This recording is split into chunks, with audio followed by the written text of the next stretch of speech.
në arenën ndërkombëtare. Shqipëria respektohet, vlerësohet dhe konsiderohet një realitet i ri në familjen e vendeve që përbëjnë komunitetin demokratik, qoftë europian, qoftë euro-atlantik. Kështu që në këtë aspekt besoj që edhe samiti na jep një tjetër vlerë të shtuar si vend, por patjetër që samiti na krijon një mundësi tjetër për të tërhequr vëmendjen ndaj nesh edhe për të vazhduar të promovojmë Shqipërinë si një destinacion për turizëm, për biznes, për të pasur marrëdhënie dhe lidhje. Edhe unë në fakt doja të kaloja direkt të pyetjet të rinjve. Kur ju ftova në kamp, më thatë vetëm me një kusht, që pyetjet jenë reale, pyetjet jenë të vështira dhe pyetjet të pasqyrojnë realitetin. Kështu që doja që t'ja kaloj fjalën kushtos që të flasi pari.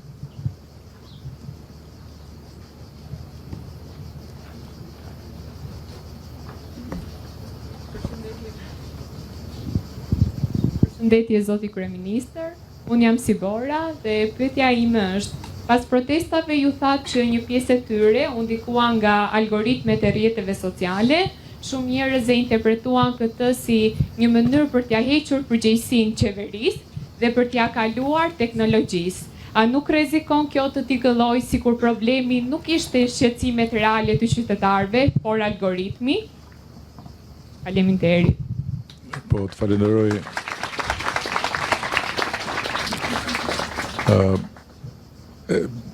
Fakti është që ne sot jetojmë në një kohë kur niveli i vëmendjes ndaj asaj që shohim, asaj që lexojmë, asaj që diskutojmë ka rënë jashtëzakonisht shumë krahasimisht me më parë. Sot vëmendja është shumë më pak e pranishme në një komunikim, në një ndërveprim, sepse mendja shumë më tepër diku tjetër, dhe kjo patjetër që lidhet me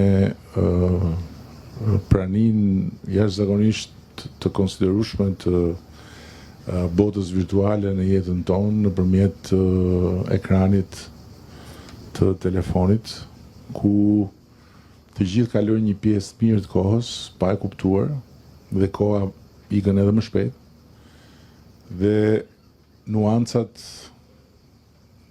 janë viktima e parë e çdo komunikimi dhe çdo ndërveprimi. Sepse e vërteta është që algoritmi ka një rol jashtëzakonisht të madh në përcaktimin e koloritit të jetës tonë, për sa kohë ne e kemi jetën të lidhur me botën virtuale në ekranin e telefonit, dhe kjo nuk do të thotë që algoritmi vjen tek ne me idetë e veta, apo se algoritmi përcakton arsyen pse ne bëjmë një veprim apo një veprim tjetër. Kjo do të thotë që algoritmi është amplifikator i jashtëzakonshëm i zemërimit, i pakënaqësisë, i çdo gjëje që ka prirje të shkojë drejt skandalit, drejt surprizës për keq. Dhe natyrisht që kjo lidhet edhe me natyrën njerëzore, nuk është thjesht çështje e jona, është kudo. Janë tani më të pafundme studimet që janë bërë për algoritmin, që janë bërë për rrjetet sociale, dhe është është e qartë nga çdo studim që është bërë për këtë arsye që gënjeshtra, akuzat, skandalet, çdo gjë që shkon në drejtim të amplifikimit të energjisë negative ka një shtrirje shumë më të gjerë dhe shumë më të thellë në kanalet sociale se sa informacioni e vërteta, lajmi që nuk ka brenda buj. Thënë këto, unë nuk kam thënë që algoritmi ishte arsyeja e protestës.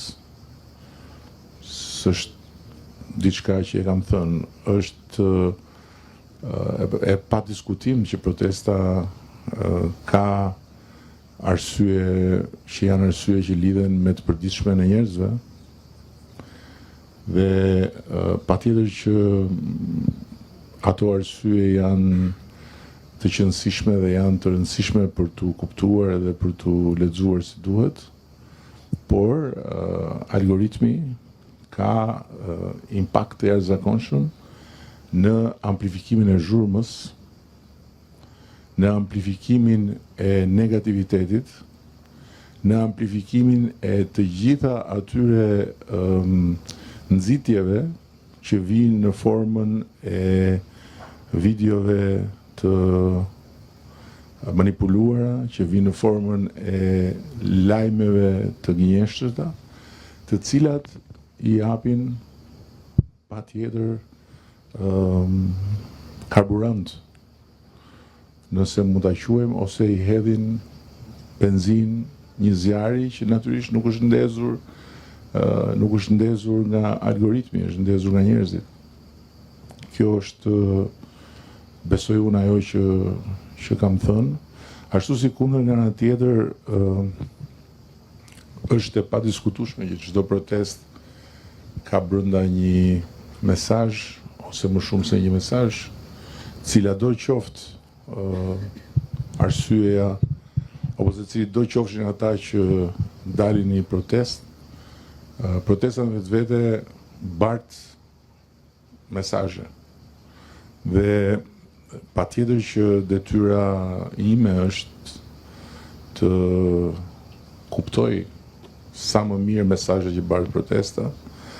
Patjetër që detyra ime është të kuptoj edhe më shumë se kaq, të kuptoj organizatorët, të kuptoj çfarë ka më shumë se sa ajo që duket, dhe të kemi një pamje sa më të qartë të gjithë spektrit të çështjeve apo të forcave të angazhuara në protestë. Dhe ashtu si algoritmi nuk është organizatori i një proteste, ashtu edhe diçka tjetër që unë e kam vënë në dukje, forcat e përfshira që janë armiqësore apo dashakëqia me Shqipërinë dhe që janë përfshirë fuqimisht, nuk janë as ato organizatorët ose arsyeja themelore pse edhe njerëz këtu nga ju mund të kenë dalë në protestë. Por të gjitha këto së bashku është shumë e rëndësishme që të kuptohen dhe është shumë e rëndësishme që gjithsecili të kuptojë se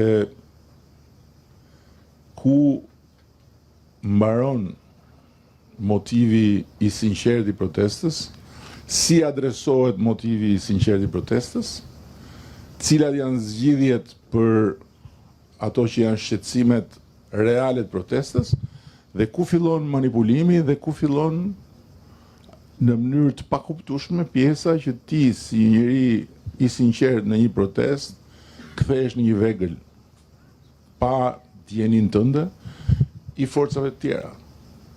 Sepse normalisht ndarja bëhet, besoj unë, tek pika ku ti ty të hapet një rrugë për ta adresuar qëllimin ose nuk të hapet.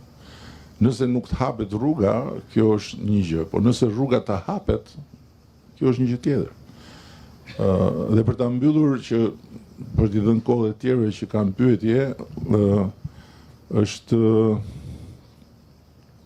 shumë e rëndësishme që të ndahet pjesa e shkaqeve dhe e problematikave që kërkojnë adresim me pjesën që kërkon informim, thjesht informim. Pasi siç mund ta keni vënë re, protesta nisi me Zvërnecin dhe Zvërneci sot është harruar. Pse është harruar?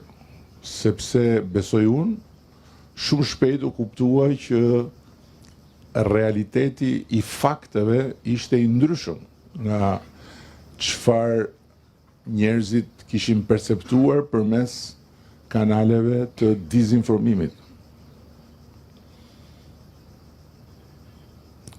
Realiteti i fakteve, për shembull, nuk është që qeveria shiti Adheun, shiti Sazanin, shiti Zvërnecin. Realiteti i fakteve është krejt i kundërt, që aty ku qeveria ka përgjegjësi si përfaqësuese e interesit publik dhe si zotruese administratore e pronës publike, qeveria jo vetëm që nuk ka bërë shitje, por sot që flasim edhe tani që flasim bashkë, për shkak se qeveria ka pasur një pozicion dhe ka një pozicion shumë të qartë në negociata me palën tjetër që shteti shqiptar duhet të jetë pjesë si pronar në këtë sipërmarrje, nuk kemi akoma një marrëveshje.